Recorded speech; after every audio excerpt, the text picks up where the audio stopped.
Everything you think you know about how the world broke apart is a lie. We are taught that the clock stopped and the world changed forever. On the first day of September 1939, we are told that a single man, a single ideology, and a single border crossing triggered the greatest slaughter in human history. It is a clean story. It is a convenient story. It allows us to point at a date on a calendar and say, this is where the evil began. But history does not work in straight lines. Wars do not start with the first shot. They start with the first silence. They start in the ink of a pen, in the hollow stomachs of children, and in the polite smiles of politicians who chose to look away. If you want to find the true origin of World War II, you have to look past the tanks and the sirens. You have to go back to a time when the world was celebrating a peace that was actually a death sentence. The Second World War did not begin in 1939. It began in 1919. In a room filled with tired men who were more interested in revenge than in the future. Imagine a world gasping for air. The Great War had just ended. 10 million soldiers were dead. Empires had turned to dust. The survivors wanted to believe the horror was over. They called it the war to end all wars. But in a gilded palace in France, the victors were not building a bridge. They were building a cage. They took a broken, defeated nation and stripped it of its clothes, its tools, and its pride. They told Germany it was solely responsible for the world's pain. They demanded sums of money that did not exist. They took away land, coal, and dignity. They thought they were finishing a war. They were actually planting the seeds for the next one. This was not justice. It was math without a soul. When you take everything from a person, you leave them with nothing but their anger. And when a whole nation is angry, it does not look for a leader. It looks for a savior. It looks for someone who will tell them they are not the villains of history, but the victims of it. The peace of 1919 was a fragile glass floor. Underneath it, the fire was already smoldering. We focus so much on the monster who eventually took power, but we forget the soil that allowed him to grow. In the 1920s, the money died. Imagine going to a bakery with a wheelbarrow full of cash just to buy a single loaf of bread. Imagine watching your life savings vanish in an afternoon because of numbers on a screen. This was hyperinflation. It wasn't just an economic crisis. It was a psychological collapse. When the currency loses its value, the human being loses their sense of security. Families who had worked for generations found themselves begging on street corners. The middle class, the backbone of stability, was wiped out. In that void, something dangerous began to take root. People stopped believing in systems. They stopped believing in democracy.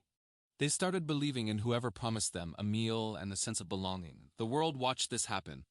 The world saw the smoke, and the world did nothing. Then came the Great Depression. It was a global contagion. It started in the tall buildings of New York and spread like a shadow across every ocean. Suddenly, the fragile recovery of Europe was shattered. Factories closed. Men stood in lines for hours for a bowl of soup. Silence fell over the industrial heartlands. This is the part of the story the textbooks often gloss over. They talk about maps and generals, but they don't talk about the quiet desperation that makes a person willing to trade their freedom for a paycheck. Fear is the most powerful political tool ever invented. When people are afraid, they don't want nuance. They don't want debate. They want strength. They want someone to point a finger at an enemy and say, they are the reason you are hungry. This was the moment the door swung open. The tragedy of the 1930s was not that people were evil, but that they were exhausted. They were tired of being poor. They were tired of being ignored. And they were ready to listen to anyone who spoke with a loud enough voice. While the shadows were growing in Europe, they were also stretching across Asia. This is another truth we often ignore. We are taught a Western story, but the war was already breathing in the East years before the first bomb fell on Poland. In 1931, Japan invaded Manchuria. It was a clear act of aggression. It was a test for the rest of the world. The League of Nations, the great hope for global peace, held meetings. They wrote reports. They gave speeches. And then they did nothing. This was the blueprint for the coming decade. The global powers were so terrified of another war that they became the greatest enablers of it. They chose a false peace over an uncomfortable truth. They watched as Italy invaded Ethiopia. They watched as Germany marched back into the Rhineland, breaking the very treaties they had signed in blood. Every time a dictator broke a rule and faced no consequence, the world sent a message. The rules no longer matter. Power is the only language we understand. Arrogance is a quiet killer. The leaders in London and Paris weren't stupid men. They were sophisticated. They were educated, and they were profoundly delusional. They believed they could manage the chaos. They believed that if they gave a little here and ignored a little there, the hunger for power would eventually be satisfied. This is the great lie of appeasement. It is the belief that you can feed a wolf your lunch and expect it not to come back for you. They saw the rallies. They saw the uniforms. They saw the factories churning out tanks instead of tractors. They knew, deep down they knew. But to acknowledge the truth would mean they had to act. It would mean they had to tell their people that the war to end all wars had been a failure, so they stayed silent. They signed papers. They came home waving pieces of parchment, promising peace for our time. They weren't just lying to the public. They were lying to themselves. We like to think of history as a series of accidents. We like to think that if one person had been a better artist, or if one vote had gone a different way, the nightmare could have been avoided. But the truth is heavier.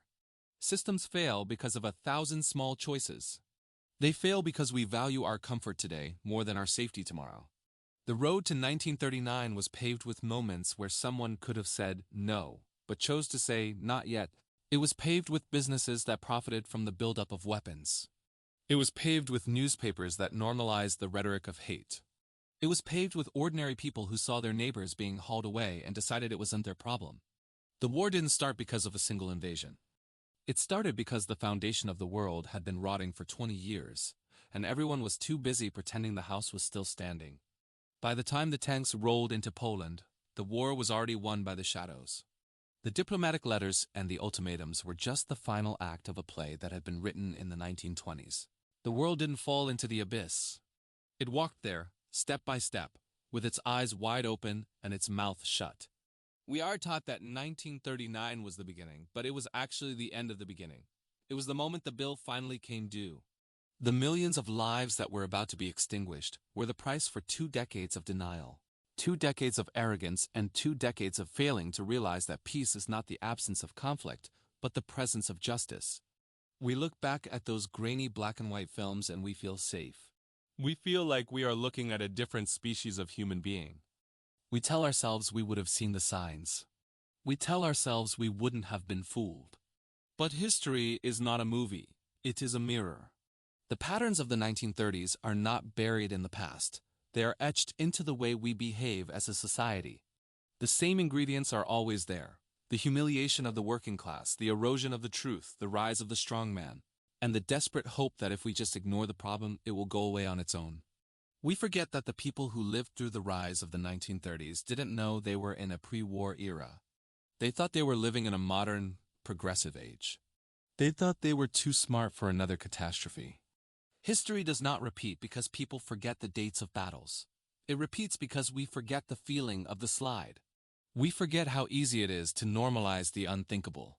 We forget that the collapse of a civilization doesn't usually happen with a bang. It happens with a slow, steady drift away from our shared humanity. The true origin of the Second World War wasn't a map or a treaty or a single man. It was the moment we decided that some people mattered less than others. It was the moment we decided that our own peace was worth the price of someone else's freedom. As you look at the world today, don't look for the tanks. Don't look for the uniforms. Look for the silences. Look for the places where dignity is being traded for security. Look for the moments where we choose to look away because the truth is too expensive to acknowledge.